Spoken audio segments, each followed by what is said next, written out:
لو تعبت من تضييع وقتك وسط مقالات وروابط، الأداة دي هتغير حياتك. أول محرك بحث بالذكاء الاصطناعي بيجاوبك كأنك بتكلم خبير حقيقي. موقع Perplexity.ai مش مجرد محرك بحث، هو مساعد ذكي بيفهم سؤالك، بيبحث عن المعلومة وبيرد عليك بإجابة مختصرة دقيقة ومبنية على مصادر موثوقة. ادخل على الموقع www.perplexity.ai. في خانة البحث اكتب سؤالك بأي لغة، اللغة العربية متاحة. مثال: ما هو الفرق بين الذكاء الاصطناعي والتعلم الآلي؟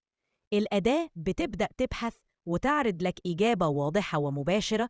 تحت الإجابة هتلاقي روابط المصادر الأصلية اللي اعتمدت عليها، يعني تقدر تتحقق من كل معلومة بسهولة. وفي كمان ميزة عبقرية، تقدر تكمل المحادثة.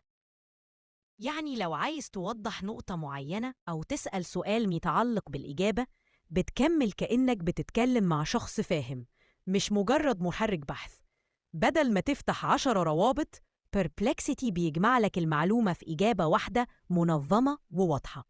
لو كنت طالب، باحث، صانع محتوى، أو حتى شخص فضولي بيحب يتعلم، Perplexity.ai هو الأداة اللي هتوفر لك وقت بشكل مش طبيعي. والخبر الأجمل، الأداة دلوقتي بقت متاحة كمان على واتساب، يعني تقدر تسألها وتستخدمها من موبايلك مباشرة في أي وقت ومن غير ما تفتح المتصفح حتى.